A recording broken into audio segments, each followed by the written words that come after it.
Boa tarde. Nesse segmento do Visão Libertária, vamos ao artigo sugerido por J.R. Bitcoinheiro, escrito e narrado por Peter Turguniev, aprovado o projeto que obriga o uso de máscaras. A Câmara Parasitária dos Deputados aprovou ontem, dia 9, o projeto de obrigatoriedade do uso de focinheira de pano. Você sabe, aquele guardanapo que te obrigam a amarrar na cara apenas por sadismo. Sim, aquele que as ok Karen ficam te encarando na rua por você se recusar a usar essa focinheira de pano. Mesmo tendo exatamente zero benefícios para a saúde, zero impacto em transmissão de vírus e, via de regra, só ter lado ruim, os parasitas resolveram dar uma sacaneada em quem votou neles com esse projeto. Nhonho teria dito supostamente: tá vendo? Quem mandou votar em mim? Agora toma, otário. Pior, aprovou a versão piorada do texto, com as mudanças feitas pelo Senado parasitário, que, dentre outras besteiras, incluiu a obrigação de usar máscara até dentro de casa. Pior, inconcebível na verdade, autoriza a polícia a entrar na sua casa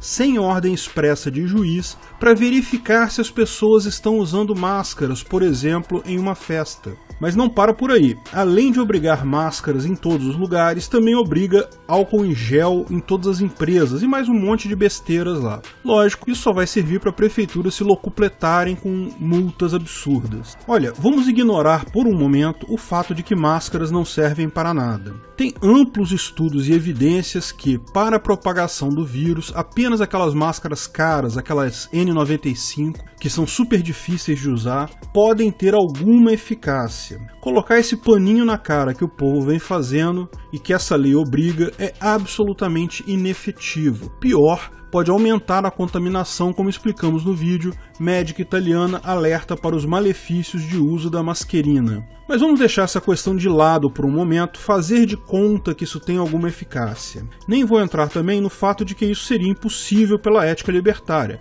É óbvio que tal coisa não encontra amparo nenhum na ética libertária. Novamente, como falamos no lockdown, se você assinou um contrato com alguém se comprometendo a usar alguma coisa voluntariamente, ok, você aceitou aquela condição, não pode reclamar. Da mesma forma, se um restaurante ou shopping particular exige tal focinheira de pano, você só entra lá se quiser, mas se quiser entrar, tem que usar. Mas isso não pode ser usado nem para te impedir de sair de casa, nem pode ser imposto a você em sua propriedade privada, muito menos autorizando pessoas a entrar lá para verificar se você está obedecendo. Nem vale a pena falar dessa abominação de ideia idiota de parasita com pouco QI. Veja o vídeo, existe defesa ética do lockdown sobre isso, é o mesmo princípio. Podemos, porém, analisar esse ponto sobre duas outras faces, a questão constitucional e a questão de estratégia política. Constituição, ou a CRFB/88, a caralhada de rabiscos para fuder bananenses desde 1988, você sabe, aquela montanha de rabiscos aleatórios paridas por um bando de corruptos parasitas para seus próprios interesses e que a máfia governamental usa para extorquir dinheiro de você.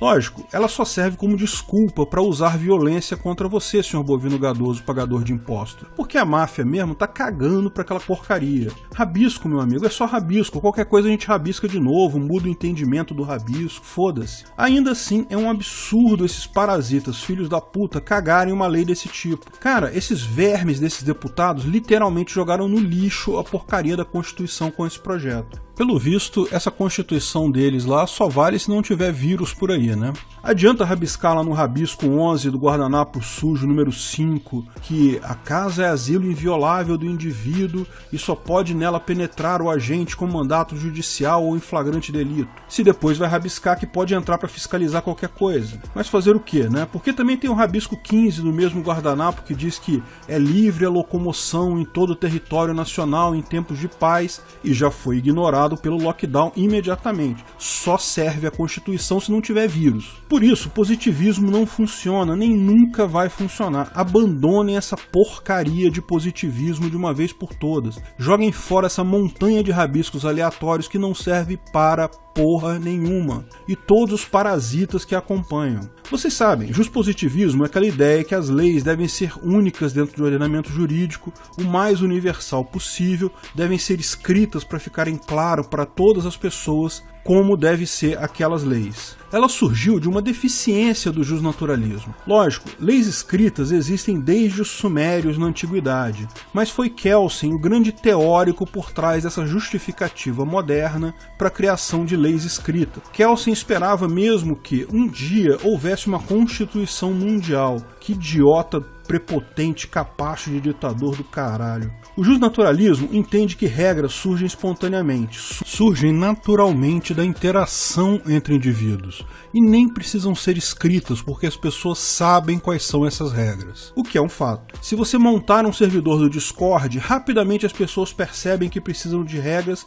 e as criam. O PNA é um princípio justnatural, posto que surge da constatação óbvia de que há trechos comuns de legislação de todos os povos e sistemas legais existentes. Ou seja, é algo que está além desses sistemas, é algo que surge com a própria sociedade. Ninguém precisa criar leis porque elas surgem da interação humana. O problema disso é que sempre haverá alguma discordância. Mesmo o PNA entre libertários existem posições diferentes, isso é um fato e sempre vai ser assim, porque a alternativa a isso seria a solução do Kelsen, que um grupo de teóricos do libertarianismo se reunisse, discutisse o assunto e chegasse à conclusão específica e clara do que é o PNA, e escrevesse isso numa pedra de forma que ninguém pode discordar daquilo. Essa é a solução justpositivista, só que ela não funciona, é uma besteira, porque ela vai refletir inevitavelmente o conhecimento e interesse daquele grupo. Automaticamente, o grupo de pessoas encarregadas de escrever tal lei, ao invés de fazer uma lei que todos vão concordar, porque essa coisa não existe, vão fazer leis no interesse deles próprios, aquilo que eles concordam. E é aqui que reside o segredo de entender por que essa lei foi aprovada ontem. Os deputados sabem que ninguém quer ser obrigado a usar máscaras. As poucas ok Karen que ainda existem por aí, que ficam enchendo o saco das pessoas por não usar máscara, já estão desaparecendo por sua própria insignificância. À medida que a doença vai mostrando que realmente é perigosa sim, mas não o fim do mundo que foi pintado, menos gente na população vai comprar essa narrativa.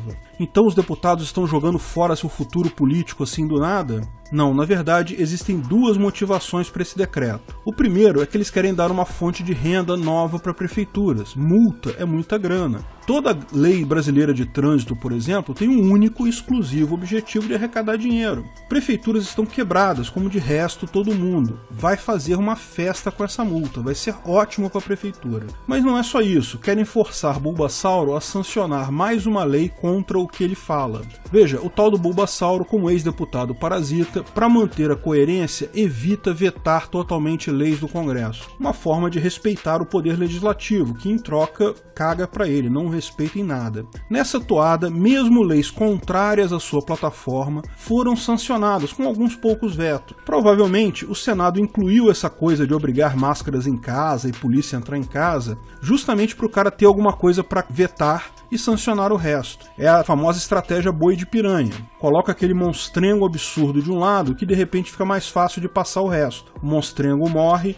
mas o resto passa. E o outro poder não fica parecendo que aceitou tudo passivamente. Bulbasauro também fez isso na reforma da Previdência, enviou coisas que ele sabia que não passariam de jeito nenhum, justamente para ser o monstrengo, para ser o boi de piranha. O Congresso corta aquilo e o resto passa. Mas mesmo que vete essa parte da lei, Bulbasauro, se mantiver sua tradição, vai sancionar o resto dela. E o resto dela é um absurdo. Fatalmente vai ser usado pela New Left para acusar ele de fazer coisas horríveis que, na verdade, foi o Congresso que fez. Você pode ver, tem vários exemplos desse daí do passado. Se tiver com os neurônios ligados, Bulbasauro vai vetar integralmente essa lei amanhã, nem vai esperar o prazo, para obrigar a Câmara a derrubar o veto. Ou vão ficar como incoerentes, aprovar um negócio e não vão derrubar o veto, e quando derrubarem o veto vai ficar claro que foi a Câmara que fez merda. Ele não deu mole para isso. Tão melhor que provavelmente a Câmara sequer vai derrubar o veto. Essa confusão, de quebra, ainda vai foder todos os governadores e prefeitos que cagaram leis locais para uso de máscara.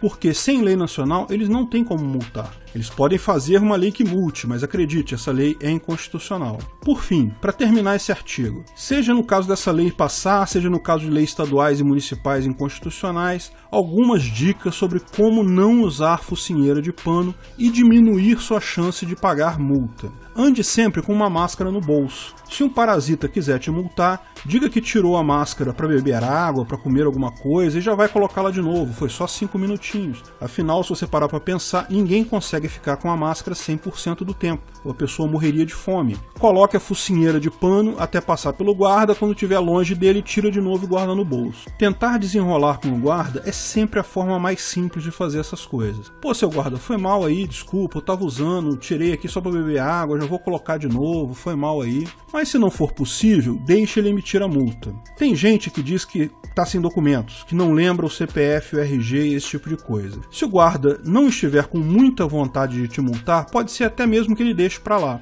Mas veja, isso tem um risco, porque se o guarda estiver muito com vontade de te multar, ele vai te levar na delegacia para fazer a identificação sua lá. Você vai perder o dia inteiro nessa brincadeira. A questão é, ele também vai perder um tempão do dia dele, então tem que julgar na hora se o cara tá com muita vontade de te ferrar ou só um pouquinho de vontade de te ferrar. Se for só um pouquinho de vontade, cara, você dizer que não lembra o CPF ou RG, passa. Mas na dúvida, não faça isso. Também pode tentar dar número de CPF errado, mas sempre parecido com o seu. Porque dar número de CPF totalmente errado pode ser muito mais dor de cabeça em um processo de falsidade ideológica. Se tiver memória para isso, decore um CPF parecido com o seu e válido. Se for pego, diga que se enganou. Erro espontâneo não é falsidade ideológica. Se nada deu certo e você foi multado, entre com recurso administrativo na prefeitura ou no governo o mais rápido possível. Alegue que foi multado de forma indevida quando tirou a máscara rapidamente para beber água e adicionalmente que a lei é inconstitucional, posto que viola o inciso X do artigo 5º da Constituição. E ainda escreve assim: pré-questionamento para efeitos de recurso extraordinário judicial. Se te derem um papelzinho pequenininho para escrever a justificativa, geralmente eles fazem isso porque eles não querem que você justifique de fato, leve tudo escrito numa folha grande e escreva no formulário deles conforme documento em anexo e grampeie. Eles não podem te impedir de aceitar isso porque você tem direito de petição. A maior parte das prefeituras simplesmente vai deixar isso para lá. É tão caro para eles recorrerem atrás disso, eles sabem que pelo que você escreveu você vai entrar na justiça depois de qualquer forma, eles preferem deixar para lá. Agora, lógico, se eles indeferirem o seu recurso administrativo, a solução é você entrar na justiça. Lembre-se, eles não podem cobrar de você a multa enquanto estiver sendo questionado na justiça. Talvez contratar um advogado seja uma boa coisa nessa situação. Boa sorte para você e lembre-se, não use focinheira de pano, isso faz mal para você. Obrigado pela audiência. Se você gostou do vídeo, curta e compartilhe em suas redes sociais. Aliás, não deixe de nos seguir também no Twitter e no Gabay. Em ambos, somos o @ancapsu. Estamos sempre divulgando novidades por lá também. Se inscreva e clique no sininho para ser avisado de novos vídeos. Até a próxima!